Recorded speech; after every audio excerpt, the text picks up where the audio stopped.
A carta em alegada defesa da democracia organizada por ex-alunos de Direito da USP foi lida no começo da tarde desta quinta-feira em evento no prédio da faculdade na região central de São Paulo.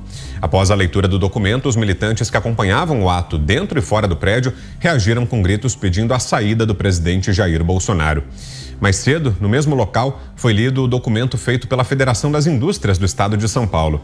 A leitura do manifesto da USP foi feita em partes por Eunice de Jesus Prudente, Maria Paula Dalari e Ana Elisa Liberatori, professoras da Faculdade de Direito, além do jurista Flávio Flores da Cunha, ex-ministro do Superior Tribunal Militar. Já o manifesto da Fiesp foi lido pelo advogado José Carlos Dias, ex-ministro da Justiça e que compõe a Comissão Nacional da Verdade.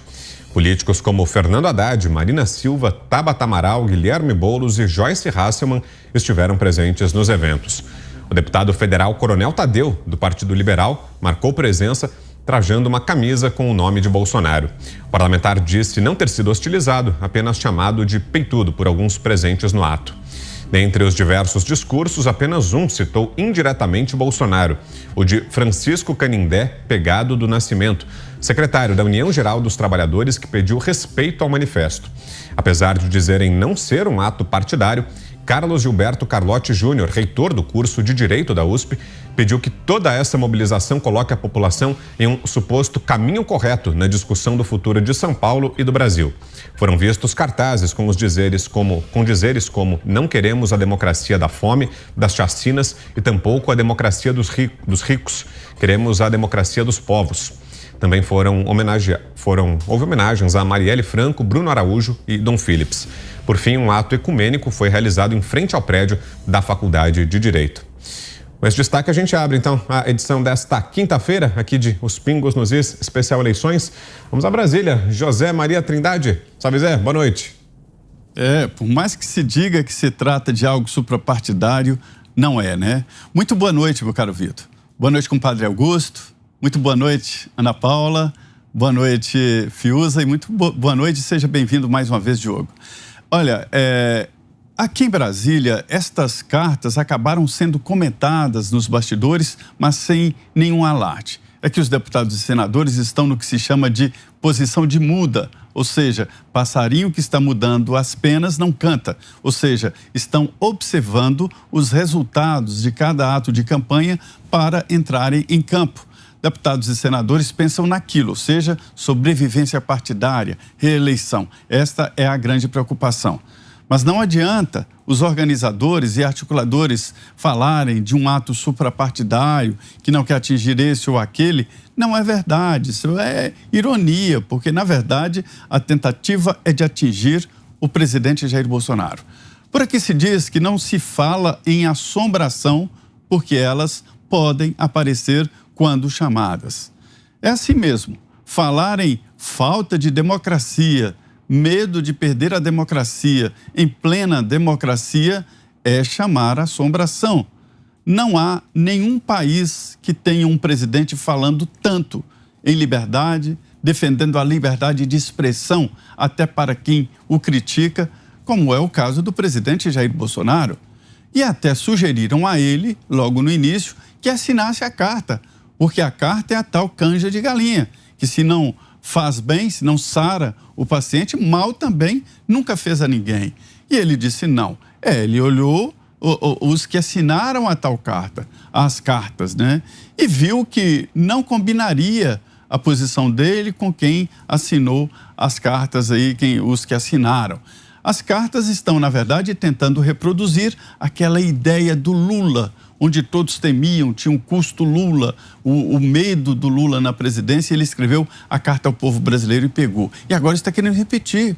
Não se repete um fato assim porque a água já passou debaixo da ponte. Nós estamos vivendo um novo sistema, um novo mundo. E antes tinham medo do que ele faria no poder, no governo, e outros, hoje todo mundo sabe o que ele fez, o que ele fará. Então é um momento diferente. Essas cartas, na verdade, traduzem uma tentativa de se fazer campanha em nome de uma união nacional ou de um grupo. é um segmento que está apoiando o ex-presidente Lula. O presidente Jair Bolsonaro foi atrás de pessoas que produzem, como é o caso do agronegócio, setor financeiro e empresários. É aí que está a divisão entre os dois e a linha de campanha de cada um, viu? A análise agora é do Diogo Schelp. Boa noite, Schelp. Boa noite, Vitor. Boa noite, Zé Maria, Ana Paula, Fiuza, Augusto Nunes. É um prazer estar aqui de novo. Boa noite a todos que nos acompanham. Eu vejo essas cartas que foram divulgadas hoje e lidas, em público, sim, como um movimento suprapartidário. Evidentemente, a gente pode simplesmente ler alguns dos nomes que estão. A gente tem Fernando Henrique Cardoso, tem Simone Tebet, tem Ciro Gomes, tem Lula, enfim, tem adversários, inclusive, a candidatura presidencial que assinaram essa carta. Há gente de diversos partidos, de diversas linhas ideológicas que assinaram essa carta. É claro que ela vem sendo usada politicamente, principalmente pelo ex-presidente Lula, em sua campanha à presidência da República. E é óbvio que nessa manifestação que ocorreu em frente à faculdade da USP de Direito, havia muita gente com bandeiras políticas, com bandeiras ideológicas, com bandeiras partidárias, com palavras de ordem associadas a uma ou outra ideologia. Mas o que esse movimento traz é absolutamente legítimo. É a preocupação de uma parte da população brasileira com os discursos que vêm sendo adotados contrários ao sistema de votação que a gente tem. Assim como é legítimo aqueles movimentos que em 7 de setembro vão às ruas para apoiar o presidente Jair Bolsonaro. Então, deslegitimar esse movimento, assim, pura e simplesmente, é absolutamente antidemocrático, né? Vamos respeitar todas as preocupações que existem na sociedade brasileira.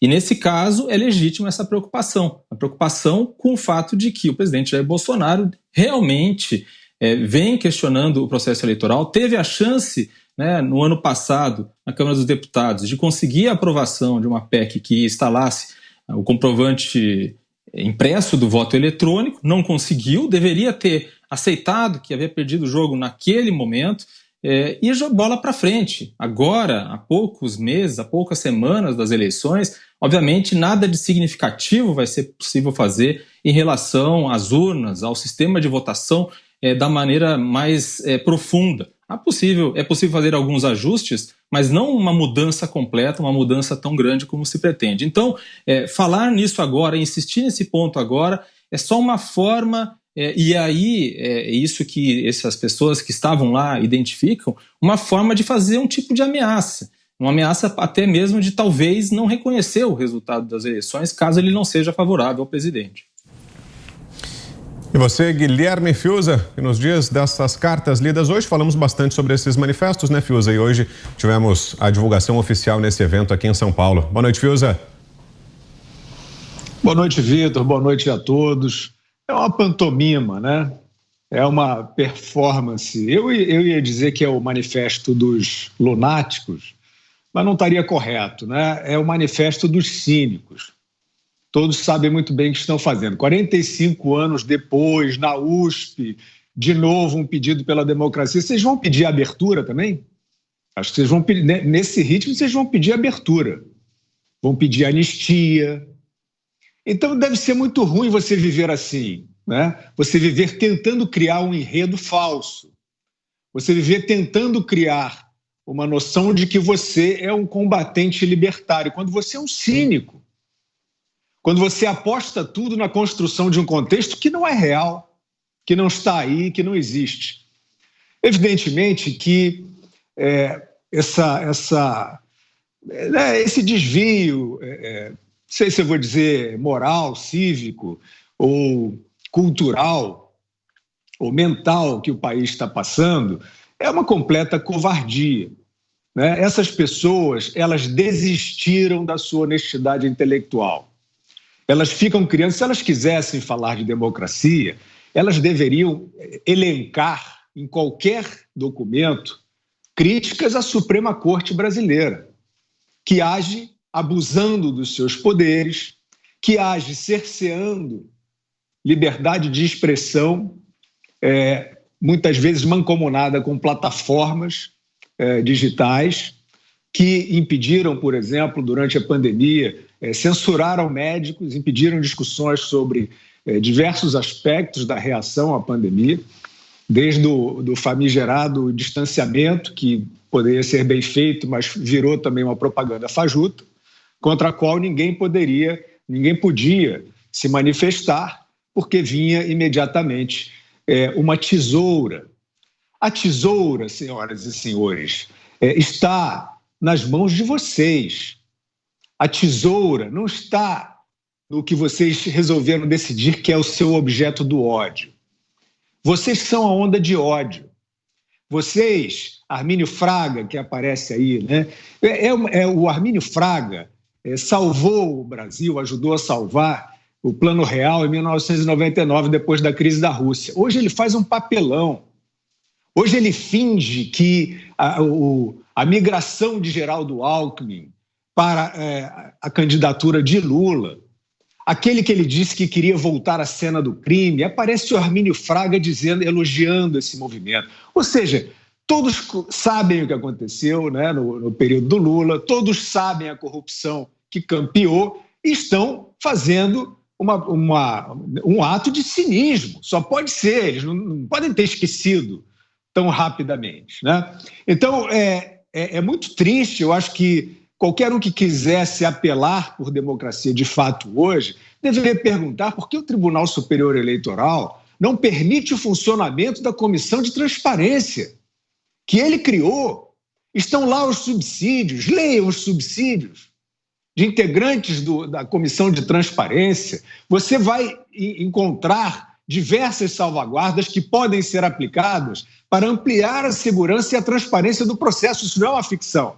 Agora, você ficar aí tornando um tabu esse debate, impedindo esse debate, fingindo que a urna eletrônica do botão é a maravilha essencial do planeta, aí você realmente vai mostrar que você não tem boa fé.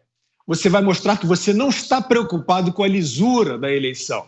Você mostrará que talvez essa fanfarra, essa fantasia, essa democracia de fachada seja, no fundo, um desejo de que a democracia acabe. Análise agora da Ana Paula Henkel. Boa tarde, Ana.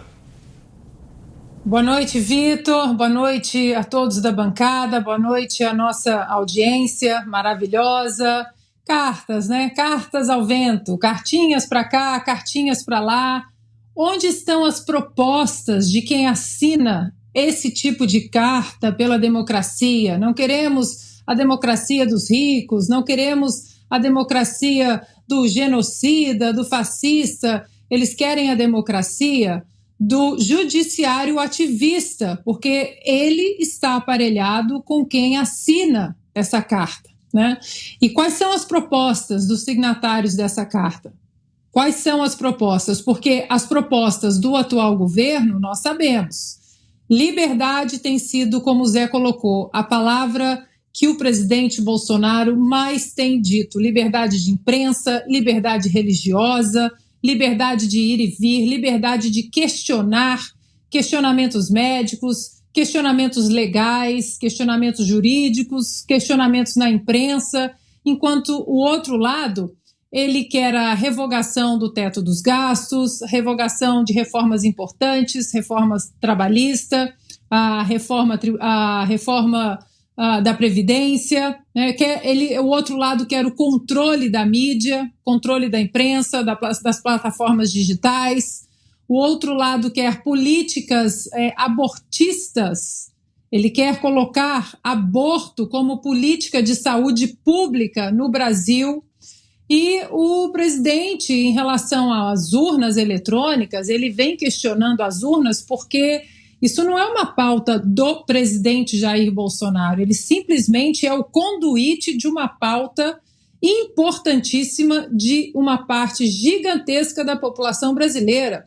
Ele foi eleito exatamente para externar a voz dos brasileiros. É por isso que ele foi eleito com 57 milhões de votos, para que ele falasse o que grande parte da população brasileira anseia, e grande parte da população, né, se não quase o país inteiro, quer saber da lisura do nosso sistema eleitoral. Então, o presidente, ele simplesmente externa essa voz que provavelmente essa pauta estará de novo no 7 de setembro. E o outro ponto importante que o presidente vem externando é o respeito à Constituição, que ninguém aí, nenhum signatário dessa carta menciona. O respeito à Constituição e o atual desrespeito à Constituição que muitos que assinaram essa carta aí, eles encampam e eles apoiam de uma maneira silenciosa e outros de uma maneira até bastante óbvia. O brasileiro não aguenta mais essa ditadura do judiciário, da qual Rui Barbosa diria que é a pior delas, porque aí não tem a quem recorrer. E a opinião de Augusto Nunes. Boa noite, Augusto. Boa noite, grande Vitor, meus companheiros de bancada. Boa noite a você que nos acompanha. Eu acho muita pretensão, né? Ver esse pessoal aí nas televisões comentando essa manifestação e comparando com a carta lida em 1977. Eu convido todos a se perguntarem quantos anos tinham em 77 e o que viveram, de fato, o que souberam do que se passava. Eu era editor de política da Veja nessa época. Eu vi o que aconteceu. Era outro país. O presidente não era eleito diretamente, havia um rodízio de generais. Vigorava o AI-5. A Constituição era ainda a de 1967. Não havia liberdade política. E, resumo nisso, não tinha acontecido ainda a campanha das diretas, não tinha sido decretada a anistia, tudo viria depois. É comparado àquele Brasil, por quem não viveu aquela época, nem estudou, se estudou não aprendeu, se tentou estudar, é comparado àquela época a este momento, quando a Constituição tem uma única ameaça, né? Sofre uma única ameaça, é rondada por ela, pelo Supremo Tribunal Federal, pelas decisões ilegais e inconstitucionais e por quem as apoia. Agora, temem que o Bolsonaro dê um golpe. Esse pessoal que diz isso sabe o que é golpe? Quais são os generais envolvidos na conspiração? Quem vai decretar o golpe? Quais são os regimentos que apoiam? Nós sabíamos, em 64, quais eram os chefes militares que estavam de cada lado do confronto. Comandante do exército, do terceiro exército, comandante do segundo exército, eram 4 exércitos. O pessoal que hoje comenta nem sabe como era a composição do exército naquele tempo.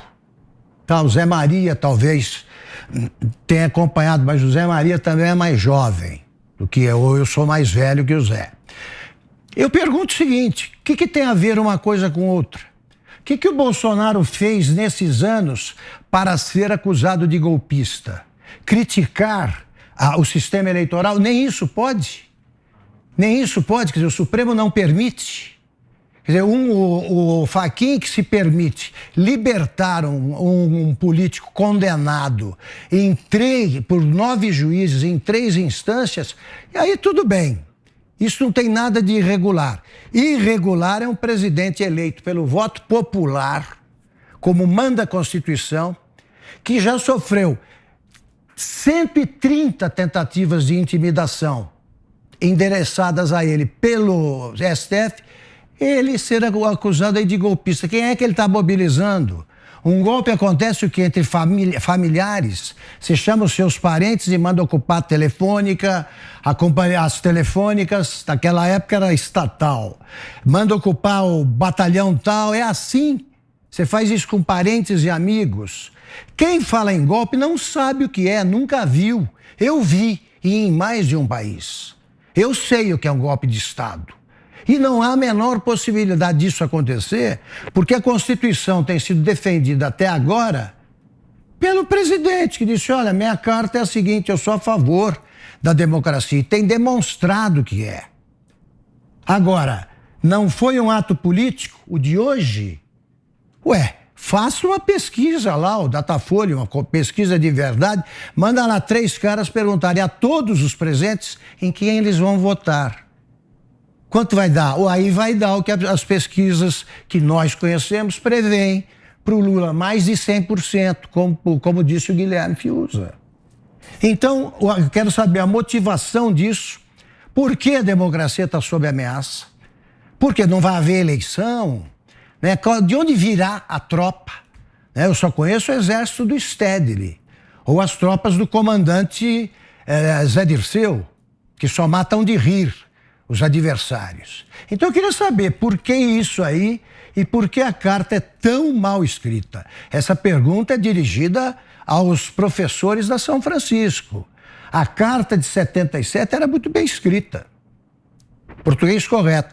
Esse balaio de pontos de interrogação que não tem coragem de resumir o texto numa única expressão, fora Bolsonaro.